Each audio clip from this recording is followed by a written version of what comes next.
Hail Vikings! Tudo bem com vocês? Aqui é Paulo Marçal e estamos começando o terceiro episódio da terceira temporada do Viking Cast. Hoje aqui comigo, a nossa querida Ranieri. Oi, gente, tudo bem? Hoje eu vou falar um pouquinho para vocês sobre o papel da mulher na era viking. E roda a vinheta!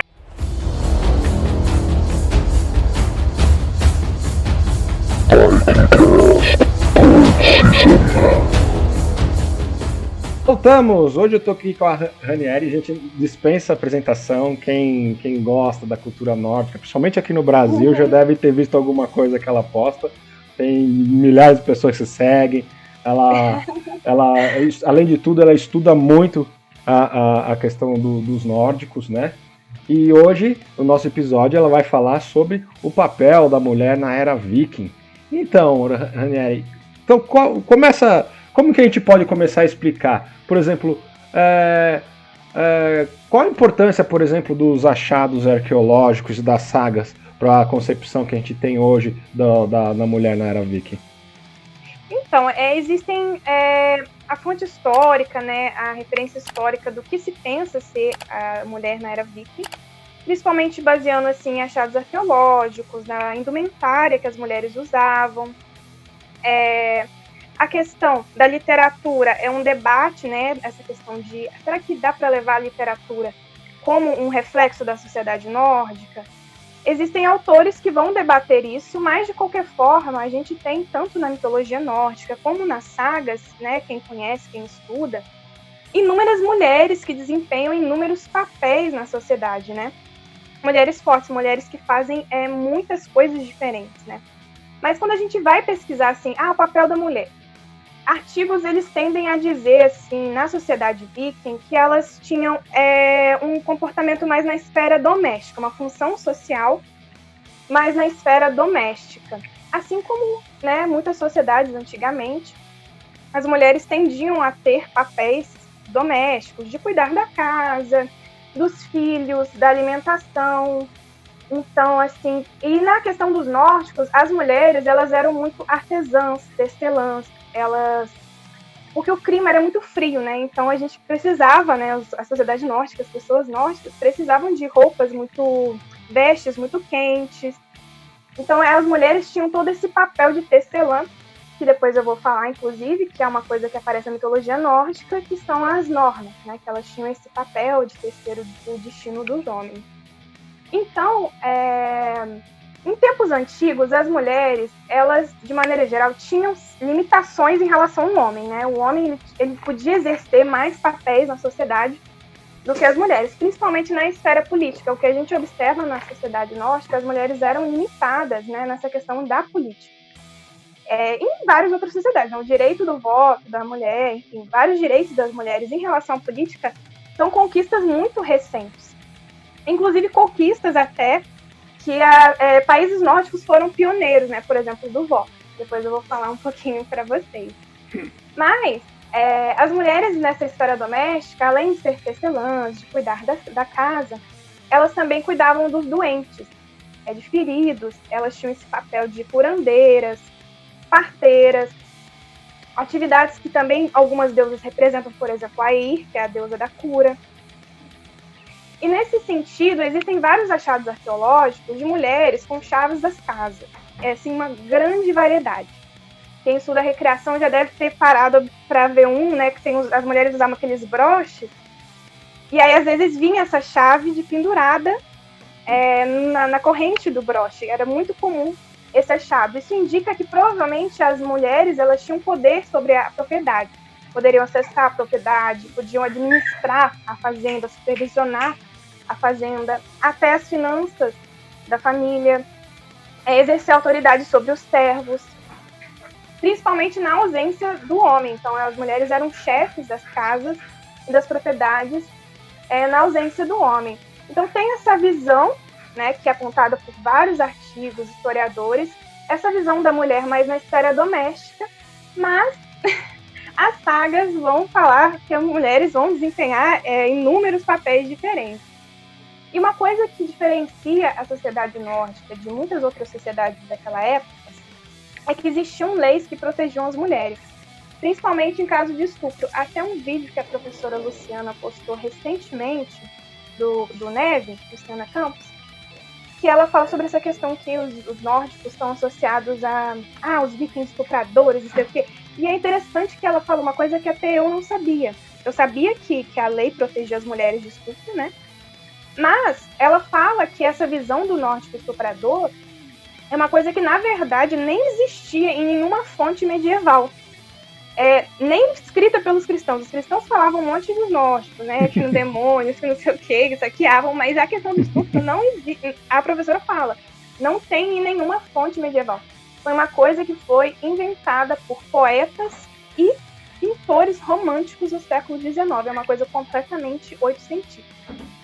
Quem estuda sabe como que várias coisas do século XIX vão mudar, né? E vão criar estereótipos acerca dos vikings. Então, essas leis protegiam a mulher de estupro. Tinha a questão da traição também. Quando o homem traía, ele podia ser punido. A traição não era uma coisa bem vista naquela sociedade. E uma coisa que é muito à frente do seu tempo é que, em algumas ocasiões, por exemplo, a impotência do marido, as mulheres podiam se divorciar. Isso é uma coisa, assim, muito à frente do seu tempo. Isso não existia em nenhuma sociedade daquela época e foi uma coisa conquistada há muito pouco tempo na nossa sociedade contemporânea.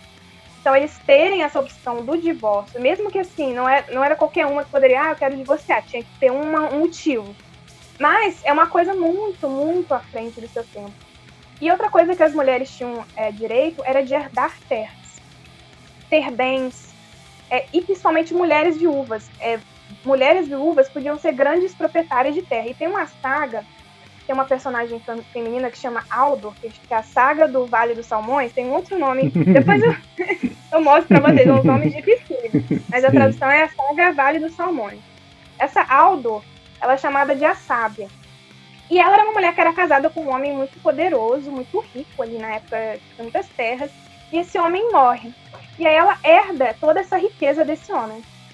E aí o irmão dela, na época quando eles vão povoar a Islândia, o irmão dela, ele estava na Islândia. E aí ela manda construir uma frota de navios, então assim, e vai para a Islândia. E lá na Islândia, ela vira uma das pessoas mais poderosas que existiam naquela época, segundo a saga. Essa mulher, ela compra... Não sei se você já ouviu falar dessa história. Sim, sim. Ela compra várias propriedades, ela era cheia de riquezas, de propriedade de terra. E essa coisa de chamar ela de a Sábia não era à toa, porque vários homens ricos, proprietários de terra, iam atrás dela procurar conselhos. Então ela aconselhava vários homens sobre essa questão. Então ela tinha um poder econômico muito forte. Ela não lutava, mas ela tinha esse poder econômico, né? Que é uma coisa que não é de se imaginar, né? Então ela, para aquela época, uma mulher deter tanto poder econômico e aconselhar os homens. Uma outra questão é a presença, eu estava falando da Islândia, dela na Islândia. A Islândia foi povoada por homens e mulheres, né, como a Groenlândia e tal. Mas até na Grã-Bretanha, que é muito conhecida aí pelas invasões vikings, existem vários achados de peças da indumentária feminina, por exemplo, broches. Aí alguns pesquisadores levantam essa hipótese das mulheres estarem presentes na colonização e povoamento das Ilhas Britânicas. Então, isso é muito importante, né? E uma outra curiosidade em relação a essas invasões é que as mulheres que faziam as velas dos navios, elas que faziam aquela... teciam, né? Sim. Isso. E era um processo muito complicado, que envolvia a lã de um carneiro, uma espécie de carneiro específico. Então, sem as mulheres tecerem as velas dos navios, não teriam as excursões vikings. Então, é uma coisa muito interessante. É uma coisa bem legal. Inclusive, aproveitando, fazendo um gancho com o nosso blog, no blog da Livros Vikings tem uma matéria bem legal, inclusive fui eu que escrevi, que fala sobre a questão da igualdade de gênero na era viking. Né? É lógico, ali tem uma visão bem superficial dessa questão, mas explica um pouquinho disso, né? Eu cito algumas fontes de alguns outros pesquisadores que também fizeram uma pesquisa mais profunda nesse aspecto, né? E fala-se também um pouco em outros artigos que a gente tem lá sobre o papel mesmo da mulher na era viking. Hey, Viking, tudo bem com você? Estou passando aqui para deixar um recadinho muito especial. Nessa temporada, no VikingCast, nós temos vídeos no YouTube. Então acesse youtube.com/livrosvikings. Lá você vai poder assistir o VikingCast, ter conteúdos extras e também os cortes do VikingCast. Tá certo? Então, quando você estiver lá, não esquece de deixar o seu like, tocar no sininho para ativar as notificações, comentar que é extremamente importante e compartilhar com o seu amiguinho, tá certo? Então tá bom. Skál! Agora, deixa eu te perguntar, uma coisa que imagino que todo mundo que está ouvindo aqui, ou pelo menos a maioria, a gente assiste, por exemplo, na série Vikings, todas as mulheres indo para combate, né? Você disse que, assim, fora das sagas é difícil saber da efetividade disso, por exemplo. Mas tem um achado arqueológico, né, que antes fora atribuído a um homem, mas que foi comprovadamente mostrado que na verdade é uma mulher. Eu até fiz um post recente falando sobre o maior guerreiro viking da história, na verdade era mesmo uma mulher. O que você pode falar disso pra gente? Então, esse túmulo desse guerreiro ele já havia sido descoberto assim, muito antigamente. Eu não falei agora a data em específico, mas é uma coisa muito antiga já, se eu não me engano, no final do século XX foi no final do XIX. E o que acontece? Antigamente os arqueólogos eles encontravam esses túmulos de ossos e quando tinha com equipamentos bélicos, eles simplesmente classificavam como homem, né? Até porque naquela época não tinha grandes tecnologias para o DNA, não sei o que, não tinha, né? Então, eles simplesmente, tinha arma homem, tinha broche mulher. Era assim. Esse túmulo da guerreira, de Birka, foi uma estudiosa, né, uma pesquisadora, que ela resolveu revirar esses ossos e constatou ali que, na verdade, podia se tratar de uma mulher.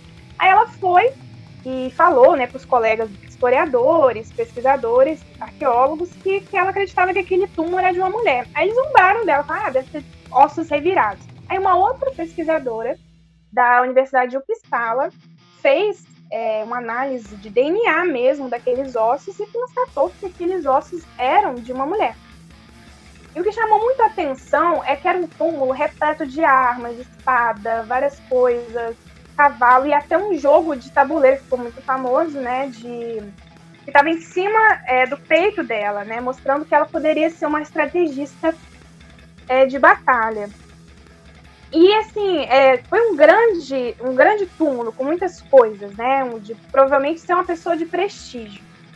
Então o que acontece? Tiveram pesquisadores que ficaram contestando, querendo forçar a barra de que não que não sei o quê, que pode não ser uma guerreira, porque ela não tá com marca de ferimento de batalha. Mas ela poderia ter morrido de outra coisa, poderia ter morrido com uma coisa que não daria pra ver nos ossos, né, que se decompôs. Mas é uma coisa muito interessante e também que mostra que a arqueologia tem a evoluir com esse assunto, sabe? Ainda faltam muitas descobertas, túmulos a serem analisados, de maneira, assim, de fazer DNA, né? Não é simplesmente escrever homem e mulher, mas fazer realmente uma análise científica daqueles túmulos. Então foi uma descoberta que chamou muita atenção, porque na literatura nórdica existem muitas mulheres que são retratadas como guerreiras. Eu vou citar aqui a saga de Eivor, que é a saga que tem várias... Eivor, na verdade, é o nome de várias personagens femininas. De 2 valquírias em outras sagas e de 2 guerreiras. Nessa saga de Eivor, ela é uma mulher que ela descobre que é filha de um berserker.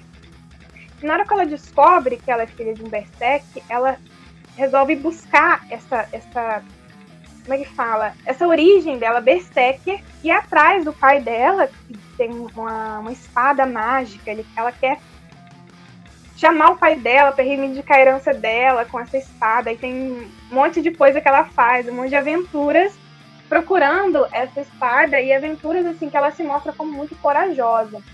E o interessante da saga é que Eivor, ela abdica do traje feminino, né, comum da época, e usa roupas masculinas. Ela veste de forma masculina e vai lutar e pilhar e fazer várias coisas, né, atrás dessa espada. Então é uma donzela de escudo muito interessante, que todo mundo fala da Lagertha, mas a Reiva, ela tem uma saga inteira pra falar dela, entendeu? Ela tem...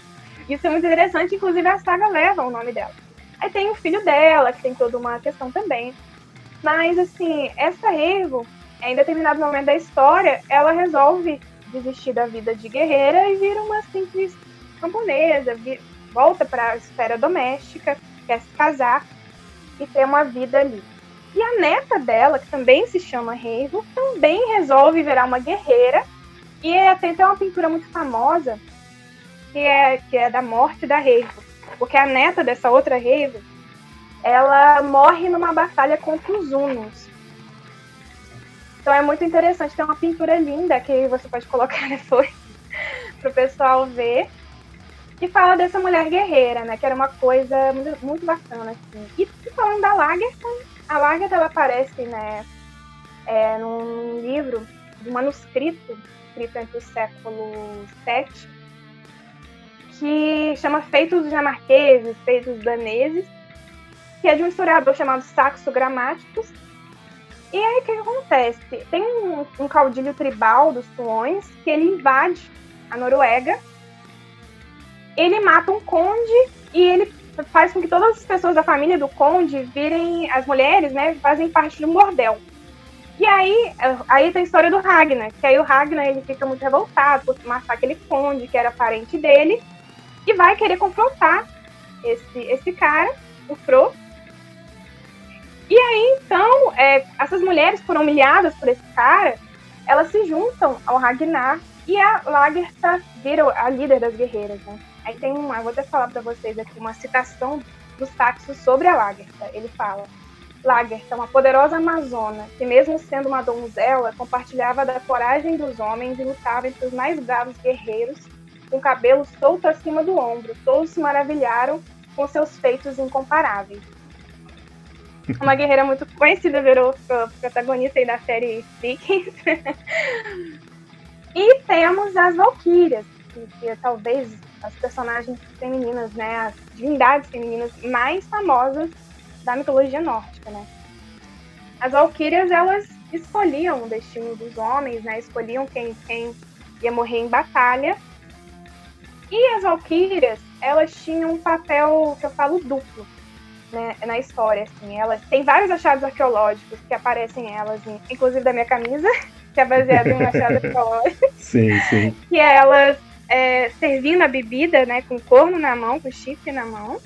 Então, servindo os guerreiros que chegam no Valhalla. Então, assim, até eu ia falar de uma outra saga, que, assim, e também no Havamal, você vê que na mitologia nórdica tem muito essa coisa de tratar bem quem chega, né? Tipo, tratar bem o visitante. Eles tinham essa coisa muito... Ai, me fugiu a palavra. De receber bem o visitante, né? De hospitalidade, então, né? Isso, hospitalidade. Então as Valquírias, elas serviam essa bebida. E também na Ida poética, você vê que as Valquírias, os nomes das Valquírias estão sempre relacionados com coisas em relação à guerra, né? Então, batalha, lobo da guerra, sempre relacionados a essas questões. Então, inclusive achados arqueológicos na Dinamarca, que as Valquírias, além dessas representações dela com os cornos, tem delas com equipamentos de guerra. Então, escudos, espadas, lança, cavalos. Então, elas poderiam desempenhar esse papel de guerreira. Inclusive, na saga dos Volsungos, tem uma Valquíria lá, que ela é retratada como... Quando o Sigurd encontra ela, ele fala, ela está toda vestida de cota de malha, com elmo. Ela é retratada como uma Valquíria guerreira. E também, né, fazia magia ali e tal. Então, eu acho, assim, na minha opinião, que pelo que eu já estudei, pelo que eu já li, que as Valquírias têm um papel duplo, tanto de serem guerreiras e escolher o destino das batalhas, quanto de servir quem chega em Valhalla, nessa questão da hospitalidade, né? Isso é legal. Só aproveitar, fazer mais um gancho com o nosso blog, né, que é livrosvikings.com.br/blogviking. Tem um artigo que eu coloquei lá que é um tanto quanto polêmico, porque as pessoas não leem. Elas apenas elas veem um nome e mete o pau, né? Que são os famosos haters, né? O pessoal não lê. No caso, eu acho que eles falam desse achado de Birka e da guerreira de Birka.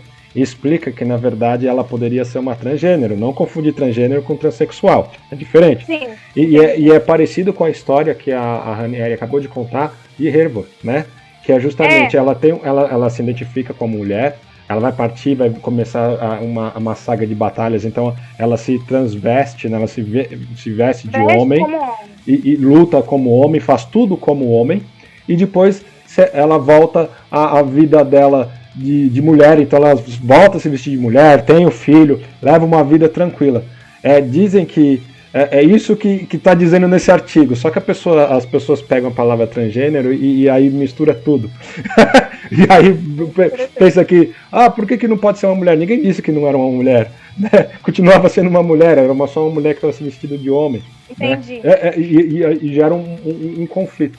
Mas muitos pesquisadores ainda têm um problema de dar o braço a torcer, né? De mesmo sabendo que a sociedade ela tinha uma boa igualdade de gênero, que existe nas sagas as grandes guerreiras, né? Muitos pesquisadores ainda têm alguma dificuldade de aceitar que as mulheres realmente fossem guerreiras, e talvez por isso façam essa ligação, inclusive com a da Hervor, da saga, de ter esse papel duplo, de ser a dona de casa, depois ela se transforma, entre aspas, num homem e vira guerreira, conquista o que tiver que conquistar, e quando quer voltar para a vida do cotidiano, para os afazeres domésticos, ela se volta a ser uma mulher. É mais ou menos isso, Ranieri, ou não tem nada a ver com o que eu tô falando? Não, eu acho que faz sentido, assim, até porque, assim, a gente faz recreacionismo, né, eu tenho várias roupas, né, criadas, né, da era viking, vestida avental, são roupas muito pesadas e é uma coisa, assim, que eu não imagino uma mulher conseguindo vestir essas roupas para lutar. Eu não tenho, acho que pra lutar, assim, eu imagino vestindo roupas de homem, né, calça, túnica, porque vai facilitar na questão da locomoção. As valquírias, elas, nos achados, elas parecem com vestidos, mas assim, deve-se considerar que elas eram criaturas mitológicas, místicas, poderosas, mas essas mulheres, por exemplo, na saga de Hervor, que deixa claro que ela se veste como um homem, eu acho que é para ser mais aceita na sociedade, ser mais bem vista, e 2, para facilitar, né, a questão da locomoção mesmo. Da mobilidade, né? Porque isso, da mobilidade. Imagina, você não vai conseguir...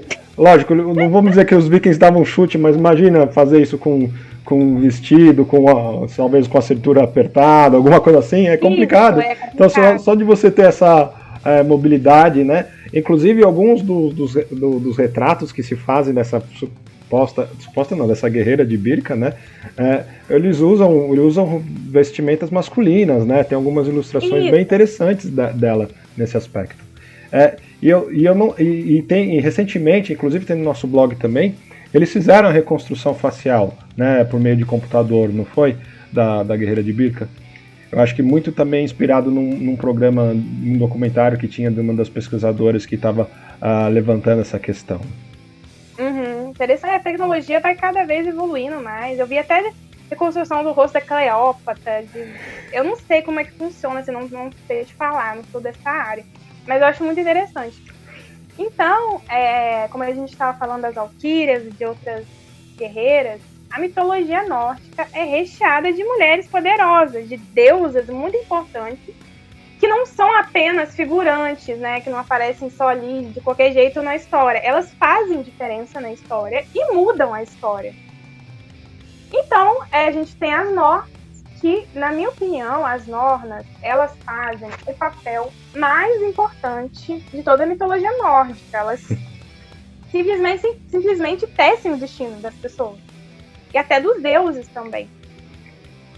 As Nornas, eu até vi uma teoria muito interessante, que até a professora Luciana fala num vídeo, que é essa coisa de 3 deusas, né? Que o Snorri coloca, Urd, Vendad e Skuld, que elas moravam na Yggdrasil, no poço de Urd.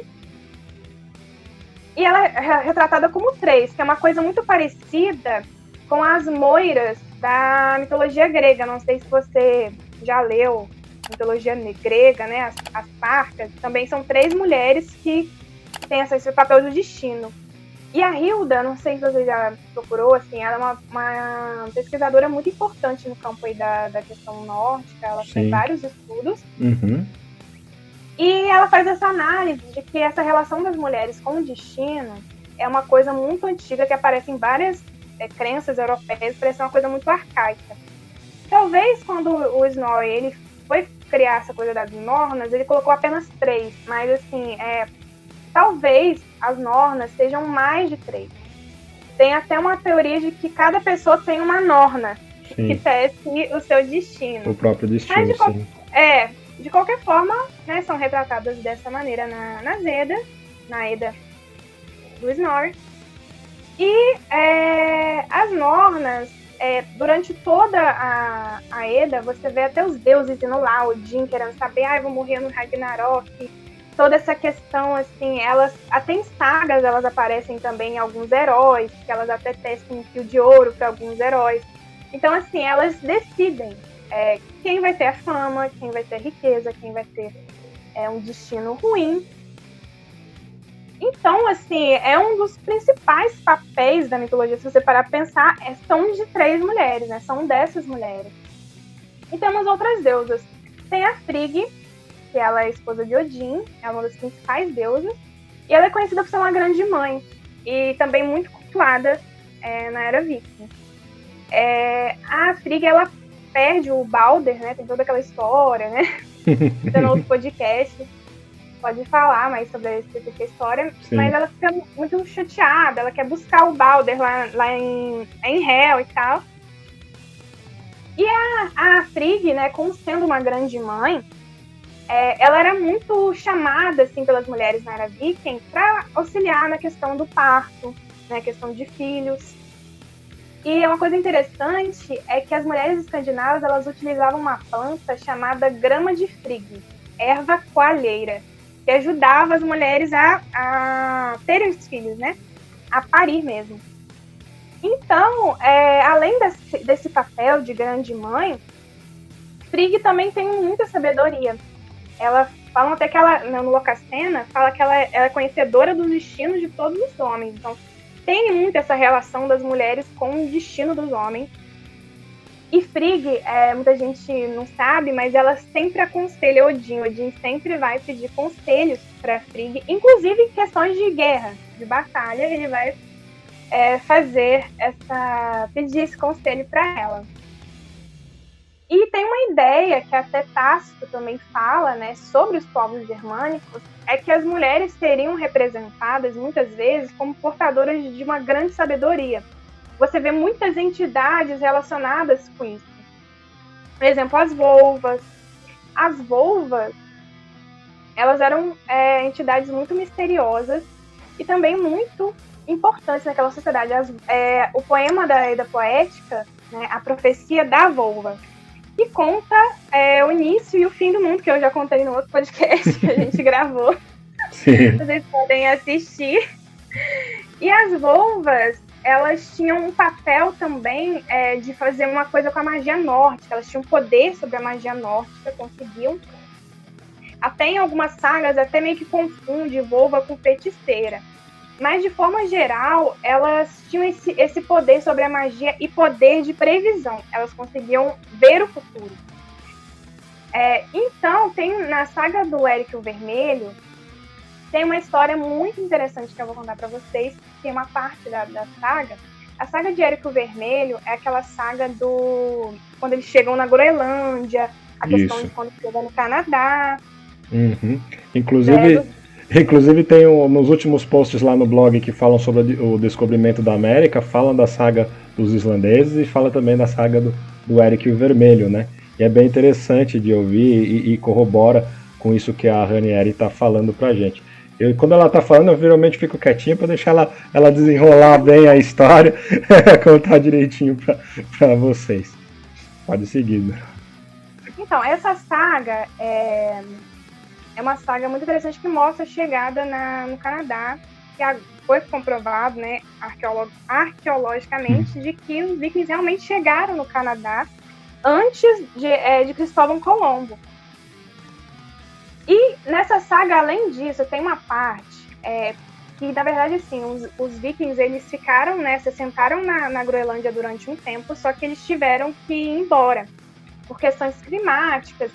Mas, enfim, a questão na saga é que nessa época relatada, a Groenlândia estava passando por um período de muita fome. Então é relatado na saga que os homens não conseguiam caçar, que os que às vezes saíam para caçar não voltavam. Estava tendo muita fome nessa época, provavelmente por causa do clima, né? Muito frio, longo inverno. E aí fala de uma mulher vidente, uma provável boba nessa saga. Essa mulher, ela é relatada como uma profetisa, adivinha, né, na tradução. Ela era de uma família de 9 irmãs, e todas elas eram adivinhas, né? Todas elas tinham esse poder da previsão. Só que só ela ficava viva.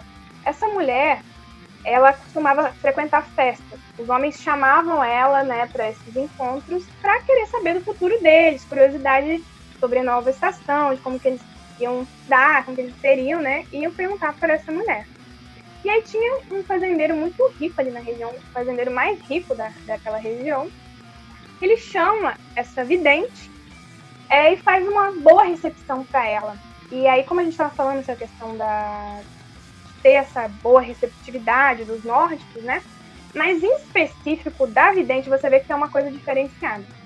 Então tem na saga detalhes de onde ela senta num bom lugar, da almofada que ela usa, que ele coloca pra ela, que é um negócio com as penas e não sei o quê. Ele faz um banquete pra ela, sendo que tava todo mundo passando fome. Então quer dizer que dá a entender que essa mulher era muito bem tratada e tratada com respeito e muito bem vista, né? Senão ele não faria isso, não trataria ela desse jeito. Aí tem até um trecho que é o seguinte, ó. E quando ela entrou, todos os homens se sentiram obrigados a cumprimentá-la com cerimônia. E ela contribuía conforme julgava que devia cada homem. Então todos os homens fizeram questão de cumprimentá-la. Aí uma coisa interessante é que esse fazendeiro, eu não vou ler pra vocês que é muito grande, se quiser que eu leia, eu leio, mas assim, ele descreve em detalhes minuciosos, coisa que normalmente não aparece na saga, a roupa dela, né, o que ela vestia, ele descreve, assim, ela usava tal coisa, a pele, o bastão, e cada detalhe, assim, então mostra que essa mulher, ela tinha um papel de notoriedade, né. E aí, então, né, na saga, ela faz um ritual, ela prevê que vai ter, sim, boas colheitas, né, boa fartura, né, para essa terra. Faz todo um ritual, tem toda uma narrativa acerca do que ela faz. E é muito interessante observar nessa saga o tratamento que essa volva recebe. É um tratamento diferenciado. E existem vários túmulos na Era Viking também, de mulheres com tipo de bastões. E normalmente essas mulheres que eram associadas a volvas, elas sempre estavam com coisas tensas, coisas caras, porque elas, né, quando elas faziam o serviço delas, né, prever de magia e tal, elas tinham um pagamento bom. Inclusive, tem o achado de Oseberg, que é o navio Oseberg, que é um dos achados mais importantes aí da história, né, escandinava. Sim, com certeza. Que é um navio gigantesco, todo talhado, com uma arte, todo diferenciado. E muito do que o pessoal pega das artes, né, da arte nórdica, eles pegam dos entalhes desse navio, né? Isso! E aí tem bastante coisa legal que é feita dali, inclusive o Douglas se inspirou para fazer esse Thor e aí Mungand aqui, amei. ó. Amei! Que é baseado, eu acho que no algum desses entalhes. É bem interessante. Fazendo agora fazendo um gancho com o primeiro episódio dessa temporada, a gente acabou falando um pouquinho sobre a questão da Groenlândia. Eu falei uma bobagem lá que eu me recuperei em tempo. Eu tava o nome, não o lugar, o nome de Gotland com Groenland, que é um nome nórdico para Groenlândia, mas eu me corrigi a tempo, né, com a ajuda do Vitor. E aí o interessante é que existem algumas teorias, né, que a Ranieri até chegou, que o pessoal tá passando fome, que eles saíram, né? Tem um documentário que eu até falei naquele episódio que fala sobre o último viking da América, né? Então, Em Busca dos Vikings, chama em português, né? E aí lá eles aventam a hipótese de, ao invés de eles terem voltado para a Islândia, por exemplo, eles terem ficado em Vinland e se misturado com o pessoal de lá. Por isso que não tinha mais ninguém na Groenlândia, né? Então, interessante. E existem algumas evidências que eles ficaram lá muito mais do que alguns pesquisadores acreditam. De vez de ter ficado 20, 30 anos, existem evidências que eles ficaram 300, 400 anos lá. Principalmente trabalhando com comércio de madeira, né? Que era carente na Islândia, na Groenlândia e alguns lugares da Escandinávia. Então foi maior o período do que algumas pessoas imaginavam e tem evidências disso. Né, lógico, tem algumas coisas que eles fazem você acreditar porque eles são os pesquisadores e eles estão fazendo um documentário para eles, né? Se eles por acaso descobrirem, olha, aqui realmente era Vinland, né? Porque Leox Meadows, né, o assentamento que eles encontraram, não era Vinland, porque mesmo naquela época seria impossível ter videira lá. Mas, seguindo o que eles disseram, o caminho que eles fizeram nas sagas, eles chegaram num lugar nos Estados Unidos, né? E aí, naquela região, possivelmente pode ter sido Vinland, pelo mesmo tipo de uva, o mesmo tipo de noz, né? Na verdade, não é bem uma uva, é quase uma groselha, mas eles encontraram isso. E é bem interessante esse documentário, né? E eles falam justamente disso. Então, eles levantam essa hipótese de na verdade, eles terem vindo para a América, se misturado e ficar aqui, ou terem vindo para a América, morado aqui, de repente terem sido combatidos pelos ameríndios e terem morrido, talvez. Né? Mas existe essa chance. É bem interessante. É só para linkar com o nosso primeiro episódio, para fazer um outro link com o que a Ranieri está falando, porque assim, existem várias evidências, existem bastante coisa dessas importâncias, e inclusive nesse documentário e na própria saga fala muito do papel das mulheres, da primeira mulher que veio para a América, que teve o primeiro filho americano, o quão importante ela foi, e é bem uma das irmãs do Leif Erikson também, foi muito importante, tem umas coisas bem interessantes assim. A Freyja, a filha de Eric, ela é conhecida como mulher guerreira, né? Inclusive, falam que ela é muito brava, muito rabugenta, né? Ela é indomável, até impiedosa, né? Fala-se na saga que às vezes os homens não tinham coragem de matar ela ia lá e matava, né? Ela era uma mulher de punho forte.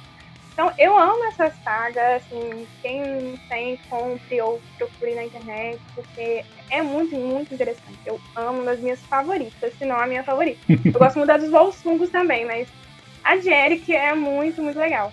Mas o que eu tava falando do navio Oseberg é que essa coisa de enterro de navio não é uma coisa simples. Até, não sei se vocês saíram recentemente um filme na Netflix que foi sobre aquele achado lá da Inglaterra, dos anglo-saxões, aquele navio. Sultan Hu, né? Isso. Aí tem uma fugiu o nome. Arqueóloga, que ela fala o seguinte, que esses enterros de navios era uma coisa muito grandiosa. Envolvia-se um grupo inteiro de pessoas para construir um navio. Então você imagina a trabalheira para fazer um navio, igual esse de Oseberg, talhar o navio daquele desenho, imagina o trabalho, cavar aquele buraco enorme, colocar aqueles tesouros que foi encontrado junto com essas duas mulheres. Sim.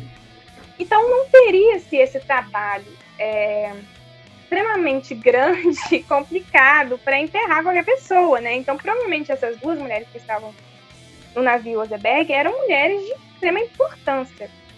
Aí tem gente que fala que era uma rainha, aí tem gente que fala que era uma volva, mas de qualquer forma, independente assim, eram mulheres muito importantes.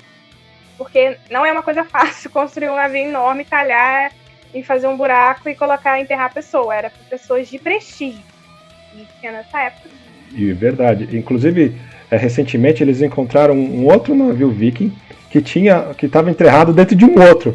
Então eles enterraram no mesmo lugar. E eles acreditam, pela diferença de 100 anos dos ossos, né, que provavelmente um era um homem e o outro era uma mulher. Provavelmente era a neta, que já deveria ter dado talvez do pai o poder daquela região. É bem interessante. E aí, inclusive, no no post que a gente pôs no blog, né, tem uma reconstrução, até colorida, assim, bem legal. Vale a pena ler também. Ai, eu acho surreal esses enterros de navios. Até já vi uns posts de vocês nos blogs falando, nossa, até me arrepia. Eu acho surreal imaginar a pessoa construindo um navio, as pessoas, né, os grupos enterrando as pessoas. Esse das anglo-saxões eu acho surreal. A história, porque ainda era no topo de uma montanha, né? Então a gente tiver que puxar ainda o navio até o topo, enterrar. E, nossa, eu acho incrível e muito legal esse Oseberg ter 2 mulheres. Então eu falei de Frigg, falei das Nornas, das Volvas, das Valquírias, enfim. Mas tem uma deusa que é muito popular hoje em dia, né? O pessoal gosta muito, que é a Freya, né? A deusa Freya, ela é uma deusa que a gente vê na Edda, que ela tem muitas vezes papel, às vezes até desafiar a autoridade masculina. Ela, às vezes até, tipo assim, como é que fala? Ela... fugiu a palavra. Ela, tipo... Afronta, não. Não, afronta os homens, ela prega peças nos homens. Sim, debocha, né, também. Sim, ela sofre também, né, por causa do marido. Sim. Enfim, tem na narrativas que ela sofre também nas histórias. Mas ela é uma deusa que tem muito poder, né? Ela tem esse papel de fertilidade, de magia, papéis sexuais, até da morte. E tem uma fala muito interessante que é o seguinte: as deusas, elas são figuras muito poderosas, né, destrutivas, implacáveis. Elas são associadas com a cura, com o crescimento, com o destino. São forças da natureza, né, como Freya, no papel de deusa relacionada com a natureza, com a fertilidade. E tem uma deusa que é muito interessante também, que é a Skadi, porque ela é deusa do inverno e da caça. Então, assim, às vezes as pessoas não associam a caça a uma mulher. E Skadi era deusa da caça também. E a Skadi é interessante porque quando o pai dela morre, ela vai lá e afronta os deuses. Ela quer vingança, ela vai lá e desafia mesmo os deuses. Ela acaba, né, se envolvendo naquela narrativa de escolher o marido pelo pé e tal. Mas o interessante é você ver como que ela foi lá e deu a cara a tapa a desafiar, né, os deuses. É muito interessante. Uma outra deusa também, que é uma menção honrosa, é a Hel, que é a deusa do submundo. Helheim, filha de Loki. Então, assim, o que a gente conclui com as sagas e com as deusas nas Eddas, na mitologia nórdica, é que existem muitas mulheres que desempenham papéis além da esfera doméstica e papéis importantes e decisivos. Então dá a entender que os nórdicos, eles tinham, né, essa crença pautada em deusas, né, em deusas como figuras poderosas. Então, mesmo que, assim, pensar que a maioria das mulheres nórdicas eram nessa esfera doméstica de cuidar dos filhos, da casa, também tinham deusas que elas acreditavam que faziam papéis muito interessantes na mitologia. E eu acho o seguinte, eu acho assim que a gente vê em várias sociedades, em várias culturas, sempre aparece uma outra mulher que desafia, uma outra mulher que é guerreira, uma outra mulher que é a exceção do que seria o papel das mulheres daquela época. E eu acho que a mitologia nórdica é um grande exemplo de mulheres fortes. E uma coisa que... Pode falar. Não só na mitologia, né? Nas próprias sagas, né? Tem bastante exemplo de mulheres. Exato. Tem bastante. O que indica que, de fato, provavelmente deveriam existir mulheres guerreiras, mulheres que eram governantes.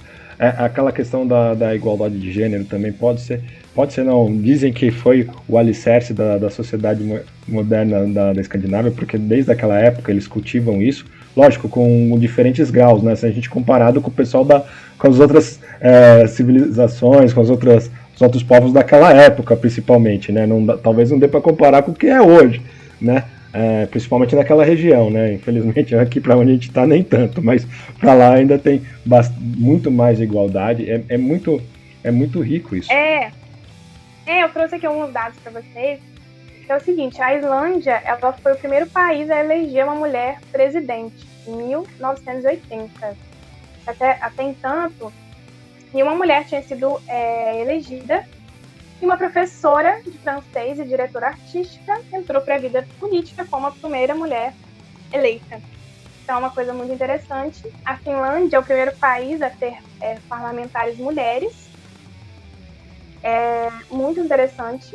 A dinamarquesa que abriu o caminho para a aceitação das mulheres trans. Tem até um filme que chama A Garota Dinamarquesa, que fala sobre essa questão, que foi a primeira mulher que fez essa cirurgia de redesignação sexual. Isso. Então foi na Dinamarca, de novo, país nórdico. A Noruega, na metade do século XX, cria a ouvidoria de igualdade de gênero inédita no mundo. Tem uma questão de uma sueca também que acusa um homem de agressão e é punido. Isso é uma coisa que foi novidade ali no mundo, no século XIX ainda. Então, assim, na história, muitas mulheres nórdicas, elas tiveram papéis pioneiros. E, na minha opinião, isso é, sim, um reflexo dessa sociedade, né, antiga, dessa herança cultural deles, né? Com certeza. Absoluta, não tem como nem dizer que não. Só para ambientar as pessoas, né, algumas vezes durante a fala, a Ranieri falou, professora do Neve, né, são alguns vídeos que tem no YouTube num programa que chama Neve Responde, vale muito a pena ouvir. Se vocês quiserem assistir, eu recomendo. Inclusive lá no nosso blog, no nosso canal do YouTube, que é youtube.com/livrosvikings, embaixo tem algumas sugestões para você seguir. O primeiro deles que aparece é o do Neve, e tem muitos programas do Neve ali. Então vale a pena ouvir, tá bom? Vale sim, principalmente de português, né? Porque a gente normalmente as fontes são em inglês e tal. Então ter uma fonte de português para tirar algumas curiosidades é bem legal. Esse é um papel que a gente da Livros Vikings a gente tenta desempenhar. Então a gente verdade, vocês fazem muito. A gente tenta trazer bastante conteúdo em português, a gente faz muita tradução, né? Esses dias eu inclusive estava conversando com o Dugan, que é o tatuador, né? E aí ele falou, de onde você tira tanta coisa? Porque você põe coisa todo dia. Quisera eu colocar coisa todo dia. Eu coloco quando tem coisa pra pôr, né? Essa semana mesmo acho que eu pus só na segunda-feira. E olhe lá, nem sei se foi na segunda ou se foi no domingo, né? Então assim, não é sempre que tem coisa legal sobre Viking na internet, né? Nem coisa repetida. Agora só, se você entrar lá e colocar notícias sobre Viking, só vai aparecer o bendito do rapaz lá do parlamento nos Estados Unidos e um tal de um jogo chamado Valheim, uma coisa assim. Então só passa disso agora. E aí, assim, é difícil, né? E é difícil achar notícia séria, com fonte que a gente possa levar em consideração, né? Antigamente eu colocava uns conteúdos um pouco mais marotos para o pessoal debater e tal, mas sempre que eu punha isso, dava problema, porque o pessoal não sabe debater de uma maneira sadia, então tem gente que perde paciência, então eu parei de pôr, por mais que muitas vezes sejam temas interessantes, né? Por exemplo, eu falei, tem um que era sobre a possibilidade dos vikings terem vindo para o Brasil, por exemplo, era que é uma possibilidade, não existe nenhuma evidência, não existe nada de concreto que diga que eles realmente tenham vindo para cá, né? Se você parar para pensar, realmente existe a hipótese de eles virem, porque eles já estavam lá no norte e podiam ter descido até aqui. Mas, né, não existe evidência nenhuma que isso aconteceu. Falamos daquela questão da mulher de bica ser um transgênero, nessa questão dela se transvestir de homem e fazer as funções do combate, né? Não dela ter mudado de sexo, não era nada disso, mas as pessoas quiseram entender isso e ficaram batendo nessa tecla, que não tem nada a ver. Tem gente, cara, só lê o título e quer arrumar confusão. Exatamente. Não é preguiça. Foi como um outro que foi bem polêmico, mas esse daí eu até me arrependo de ter posto, porque é bobagem, eu não devia nem ter posto, mas era um que falava sobre o DNA nórdico dos cearenses, mas isso aí deu um rebosteio, né? Mas é bobagem. Mas eu quis levantar a hipótese. E se fosse mesmo? E aí, não era legal? Não, aí o que aconteceu não, é que o pessoal não sabe separar lá com o que é. Nossa, foi um pandemônio, né? E agora, mesmo não tendo postado nada, esse cara lá do parlamento, que veio de bobagem aqui para mim, que eu também tive que fazer um trabalho, não tendo postado nada a respeito, foi complicado. Pode falar, Renan, Nossa, desculpa te cortei. aquela questão do parlamento gerou maior confusão. Até eu tive que fazer um monte de post nos meus stories, tive que ficar amigos. Porque gerou uma grande confusão, que a mídia estava generalizando. O viking invadiu não sei o quê, o cara seguia os vikings e o indígena, a galera, né, jornalista, sei lá. Símbolos nórdicos e misturaram tudo. Misturaram, e teve até líderes indígenas que foram se manifestar, falando, não, eu não sou, porque às vezes os veículos de imprensa tem que tomar muito cuidado, sabe? Porque não é porque um cara está com uma vestimenta nativa, americana, com tatuagens vikings, que ele representa os indígenas ou represente os entusiastas da cultura nórdica. E aí os veículos de imprensa generalizam e geram grande confusão. E ficou falando isso, né, amigos falando, grupos falando, ficou aquela falação um tempão, janeiro inteiro, só falando disso. Mas vai passar, espero que as pessoas, né, não tenham a ignorância de achar que realmente é isso, porque são visões deturpadas sobre culturas antigas, né. Enfim, senão eu vou ficar falando aqui. Sim. Outro podcast. É assunto para outro podcast. Agora eu vou começar com você. Eu pensei nisso agora, mas eu acho que eu vou fazer com todos os convidados daqui por diante. Né? Assim, é uma pergunta nada a ver, tá? Por exemplo, se você pudesse voltar no tempo ou ter nascido em um momento da era viking, qual seria? Nossa, que difícil! Sei! Eu acho que eu teria ido nessa época da saga do Éric o Vermelho. Dessa parte de chegar no Canadá, na América do Norte. Eu imagino que deve ter sido uma coisa muito doida, assim, chegar numa outra terra. Um lugar totalmente desconhecido, né? Mas eu não sei, fico em dúvida, assim. Eu acho mais legal essa parte do que as invasões britânicas. Eu acho interessante as invasões britânicas, mas eu não sei, eu gosto mais dessa parte. Acho que seria chegando na América do Norte. Porque é tudo novo, né? Era um novo mundo, né? Literalmente, né? A Ranieri chegou também a falar no começo, né? Que o Leif Erikson teria chegado aqui antes de Colombo, e chegou mesmo. Chegou quase 500 anos antes dele, né? Muito antes, né? Não foi pouco não, foi muito antes, né? Mas, pode falar. Não, e imagina se eles tivessem encontrado com os indígenas. Que loucura que deve ter sido. Esse encontro... Isso aconteceu, esse encontrando, trocando, assim... Nossa, deve ter sido uma troca incrível, deve ter sido uma situação surreal. Deve. Inclusive no meu segundo livro, né, eu tentei contar um pouquinho, muito chulé, né, esse movimento do Éric o Vermelho e do filho dele, Leif Erikson, até a chegada na América, né, esse primeiro intercâmbio. Lógico, é difícil você retratar a história, né, como ela foi, então eu fiz algumas licenças poéticas e adaptei, criei a minha versão dessa história, mas é uma coisa legal. Mas é uma coisa de imaginar e de pensar, porque é muito, muito surreal e interessante pensar isso. Só de saber e imaginar como poderia ter sido.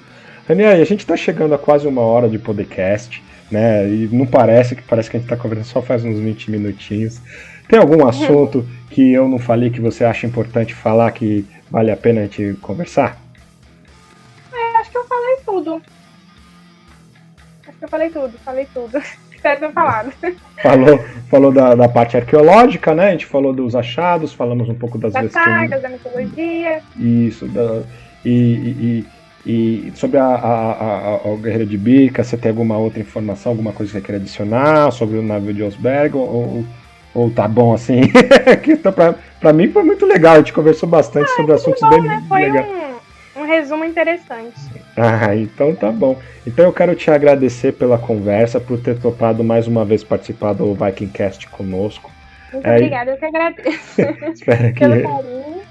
E amei seus livros. Amei demais. Indico muito pessoal que adquirir. Gratidão, de verdade. Algumas pessoas adquiriram por sua indicação, inclusive. Algumas vieram falar comigo, né? Pode falar. Não, eu achei muito interessante porque, assim, a gente lê muita, assim, Tolkien, a Game of Thrones e coisas e tal, essas histórias que pegam, né, referências da mitologia nórdica, mas o seu livro, ele realmente coloca você dentro da história, dentro da Escandinávia, e tem detalhes, eu gostei muito dos detalhes, e é muito diferente, pelo menos na minha opinião, ler um livro, assim, fala, né, tipo, uma ficção que fala sobre a questão dos nórdicos, da Escandinávia, então eu gostei muito por causa disso.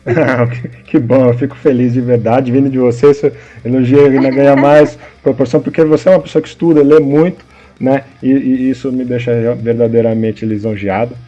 Para quem quiser conhecer, acessa livrosvikings.com.br/livros, tá? E ali a gente fala um pouquinho de O Luap o Guerreiro, O Luap Unificação, e do livro novo que se os deuses assim quiserem e me iluminarem, né? Se quem sabe as notas olhem para mim, esse ano vai, se tudo der certo, esse ano sai e a gente consegue sair com o terceiro livro que encerra a história. Aí só adiantando aí para quem quiser saber, depois que a gente tiver com os 3 livros, eu vou dar uma compilada neles, vou colocar todos com o mesmo tipo de comunicação, com o mesmo tipo de narrativa, porque tem um intervalo grande entre um livro e o outro, então eu acabo mudando a maneira de escrever. Depois eu vou ajustar tudo e fazer a versão definitiva. Aí vai chamar só Saga Viking, né? E talvez eu mude o nome do personagem principal, que eu gosto do nome, mas é um nome over, né? Vamos dizer assim, não é Viking, nem nada assim.